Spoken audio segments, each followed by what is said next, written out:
There's a reason why I'm dressed like this, and that is because I'm here to explain the world in terms only a bro could understand. You know, a lax bro, any type of real bro. So I'm calling this a brief brostory of the world. So basically, I was like today, people don't know enough shit about the world. They don't know about history. So I'm here to explain it to you. Now, history started with the Ice Age. Now, I know there's like a big-ass period of dinosaurs and whatnot before this happened. Dinosaurs were not bros by any means. They enjoyed eating each other, and as we all know, bros always got each other's back. Dinosaurs could also not speak nor hold the cross sticks, so it was impossible for them to ask each other if they cared to lax. So there was clearly a lack of broitude in that period. As such, it doesn't exist in my mind. We're going to skip right to the Ice Age. The Ice Age was the beginning of the reign of the bros, as clearly evidenced by the name Ice Age. Ice implies cool, and all bros are cool. It also implies chill, because this is when humans, scientifically called bromo-laxuals, began to chill with each other. They would roll around town in their mammoths, which was essentially the Hummer of today's bros, picking up all them foxy cave women. This is also where the concept of checking in lacrosse arose. Because if a bro is being completely unbro-like and trying to take your lady, you'd hit him really hard with your club. We all know a bro's lax ball is as important to him as his lady, so you can see where the two are interconnected. The Stone Age. Following this, we had the Stone Age. Rock and roll, the classic music to get a bro pumped for his next game, was inventing during this time period. It's also called prehistoric, because as we all know, bros don't write shit down. They bully a nerd into doing their work. However, everyone at this time was a bro since they just came out of the supreme chillage in the Ice Age, so there were no nerds to do their writing. Nothing got written down, but it's okay, because you couldn't write books on rocks anyway, stupid. The Bronze Age. The height of brodom. Mostly because I don't know if y'all are educated or shit like I am. But you'll notice the word bronze has the word bro in it. Don't know why they left that out of textbooks. Now, your lax stick can have a metal shaft with superb checkability. This is also where bros developed bling out of metal and shit. That cross that's a staple to your outfit even though you ain't Christian, bada boom bada bing, invented here. Ancient civilizations. There were a couple of ancient civilizations that exemplify broitude. The first being, of course, the Egyptians. What did the most importante Egyptian wear? A cool hat. What do all bros have? A cool hat. The shit writes itself. Not only that, this is when shit started to get written down as nerds developed. Not only did they have to write, they had to lift big-ass stones to build the pyramids. What shape is a pyramid? Kind of triangular. Look at the back of a lacrosse net. That looks pretty damn triangular to me. That's right. The ancient Egyptians invented the lacrosse net. Next up, the Bromans. The Bromans were the first civilization to be smart enough to throw the letters R and O in front of their name and leave the B up to your imagination.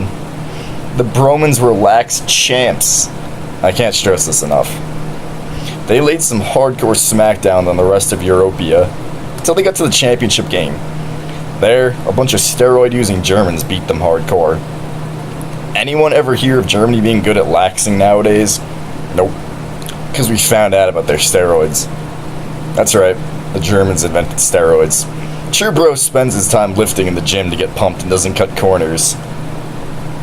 This was just the start of the Germans' unbroitude. Fast forward to Jesus. It was around this time that the biggest bro in history was born. Jesus.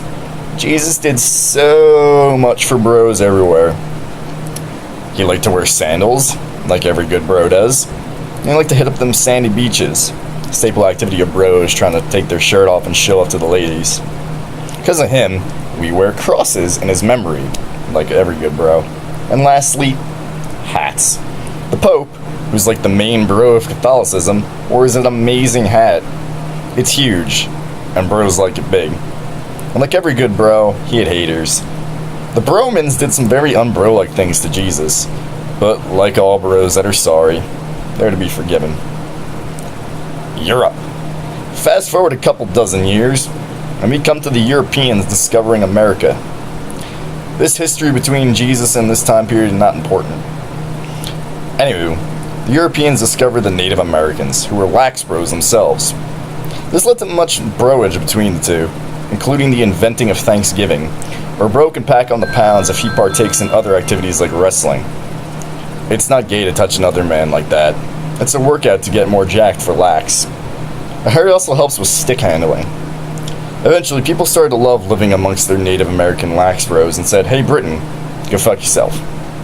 Tea and crumpets ain't got nothing on a Red Bull and a power bar, so we're gonna go do our own thing." This led to the American Revolution, where we totally kicked the red team's ass with the help of George Washington, who was better than King George, who was so unbro I'm not even gonna attempt to morph his name into the word bro. It was also around this time that Napoleon Bonaparte came into power in the nation with the least bros per square mile, France. Bonaparte attempted to conquer Europea, much like the Bromans did, but he made one crucial mistake. He forgot that chillage is more important than anything. While going into Russia to blast some communist ass, his entire army got chilled to death by the communist winter. You'd think this would have been a lesson for those steroid-using Germans in an upcoming section of history, but we all know Germans can't read, so they didn't know about this. Skipping some minor events in history, such as the Civil War and World War I, we arrive at the biggest bro war in brostory, World War II. This sequel did much better at the box office than its predecessor, and it had so many bros in it. Playing for the Allied team, we had Franklin Roosevelt, Charles de Gaulle, and Winston Churchill. The last two weren't particularly bro-ish because they're French and British, respectively, which both are enemies of America today. Playing for the Axis team, we had Adolf Hitler, Benito Mussolini, Joseph Stalin, and Hideki Brojo. As you can see, their side was packed with bros. This led to them kicking some serious ass in the beginning of the game. But those teams weren't set in stone. Eventually we had to sub out Roosevelt for Harry True Life Man, who was much better at playing attack than Roosevelt, who was in a wheelchair. Additionally, Brodov attacked Joseph Stalin and got his ass kicked by the extreme chill session brought upon by the communist winter. Benito didn't last long, and Hideki Brojo played last man standing. True Life Man, however, put in a cheat code for a supreme Call of Duty style airstrike that left them with some crispy ass sushi. The Cold War. What can I say about that? The Americans and the communists basically were in one big ass chill session for like 40 years.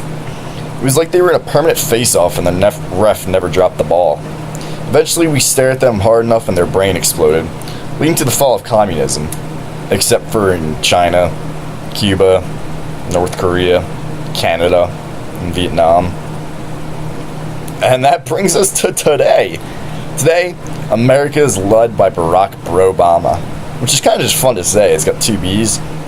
Bros can connect to the ladies using the book face and show off how funny they are with witty comments placed on pictures. And more importantly, thanks to computers, douchebags like me can make retarded videos like this in their spare time.